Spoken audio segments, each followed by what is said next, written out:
બોલી રત રત આવે ન બોલીએ એ બાંધા હૈરા ફાંટ મરા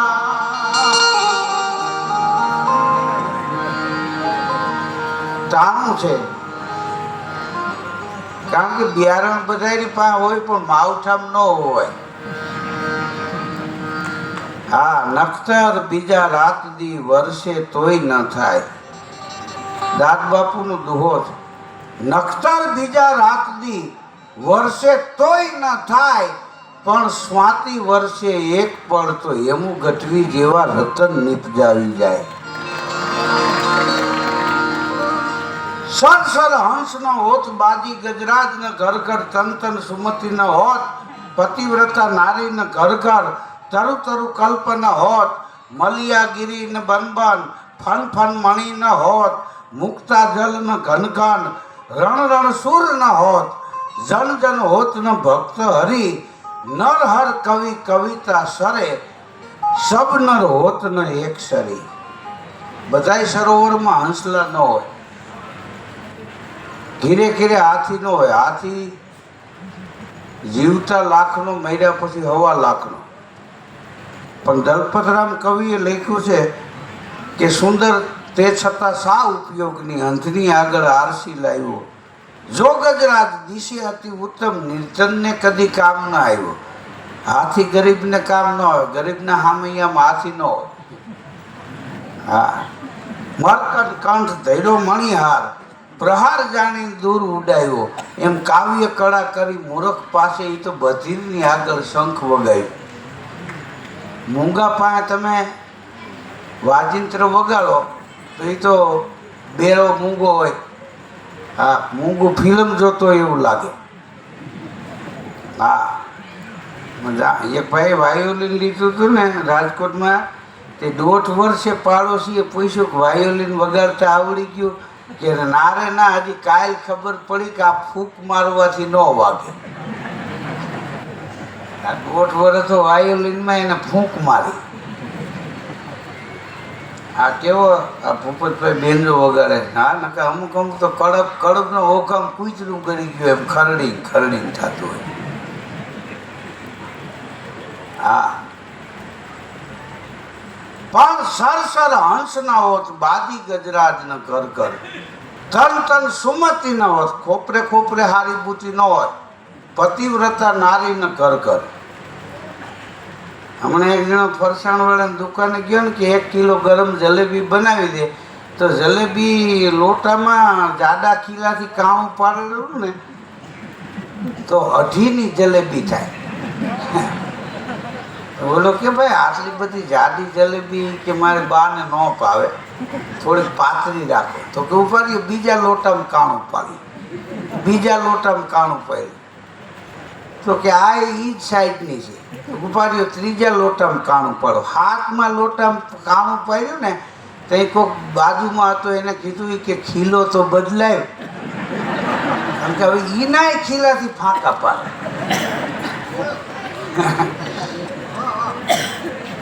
પછી એ જ સાઈડની થાય. આ મલિયાગીરી ને બન બન ફન ફન મણી ન હોત, બધાય નાગના મોટા મણી ન હોય. ફન ફન મણી ન હોત મુક્તા જલ ન ઘન ઘન, બધાય નક્ષત્રમાં મોતી ન પાકે, સ્વાંચના નક્ષત્રમાં પાકે. એમ રણ રણ સુર ન હોત. 1 લાખનું લશ્કર હોય, બધાય સુરવીર ન હોય. 2-3 હોય, 2-3ના ટેકે લાખનું લશ્કર આંટા મારતું હોય, બાકી ધૂલી ઉડાઈ જાય. રણ રણ સુર ન હોત જન જન હોત ન ભક્ત હરિ, ઘીરે ઘીરે ભગત ન હોત. આ તો બાયું કે અમારે તમારા નરસિંહ મહેતા જેવું ખાતું તમારા ભાઈનું. હા, નરસિંહ મહેતા માગીને બીડીઓ પીતા. હા હા, આ દાખલા આપે. આ ભજન છે એ કાના માત્ર વિનાનું છે ને. ભજ ન કાનો માત્ર નહીં, ગાય કોણ ભગત. કાનો માત્ર નહીં, ભગત 3ને કહેવાય. ભગવાનનું ભજન કરે એને ભગત કહેવાય, ભગવાનનો ભગત હોય એને ભગત કહેવાય, એક જેનું ઘરમાં ન હાલતું હોય એને ભગત કહેવાય. ભાઈ નથી કહેતા તમારા ભાઈ હાવ ભગત કોઈ દી વ્યવહારમાં માથું ન મારે, એને ઘણાય મારવા પણ તું એવું માથું કાઢી દઈ છો. 60 વર્ષે વારો છે.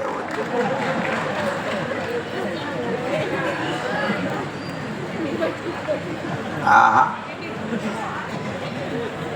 રણ રણ સુર ન હોત, જન જન હોત ન ભક્ત હરી, નર હર કવિ કવિતા સરે, સબ નર હોત ન એક શરી. દુનિયામાં બધા એક હરખા માણસો ન હોય. આજે અહીંયા કેટલા કલાકારો ઉપસ્થિત છે, એ બધા કલાકારોને આપણે સાંભળવાના છે. તો જાદવ બાપા ગઢડાવાળા, હા, એના દીકરા સુખદેવભાઈ ધામેલિયા એ અહીં ઉપસ્થિત છે. તો એમને વિનંતી કરો, આપણી સમક્ષ આવે સુખદેવભાઈ ધામેલિયા.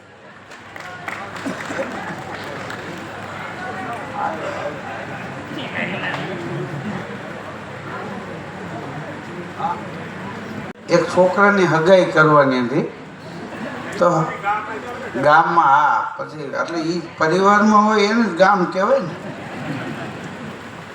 તો પ્રોગ્રામમાં બધે વાત કરેલી, એમાં જાદવ બાપા પ્રોગ્રામમાં ગયેલા અને 5 મહેમાન આવેલા. એ છોકરાને જોયો, ચા પાણી પીતા બસ સ્ટેન્ડે ઊભા હતા ને ત્યાં બસ આવી, એમાંથી જાદવ બાપા ઉતર્યા. રામ રામ રામ રામ. આમ કઈ બાજુ? કે તમે કહેતા હતા ને છોકરાને જોવા આવ્યા હતા. કે સારું સારું બાપા, શું થયું?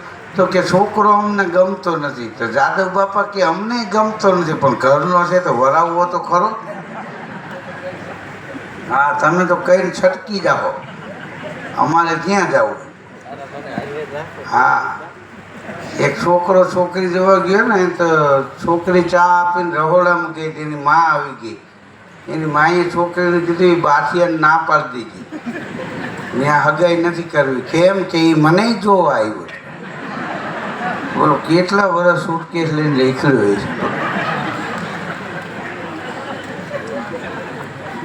એટલે વધારે વાત ન કરતા દમયંતીબેન બરડાઈ પારસ પીપળાના પાદરમાં વાગ્યા ઢોલીડાના ઢોલ, ઢોલીડા ઢોલ તમારા દલડે ગૂંથાઈ ગયા.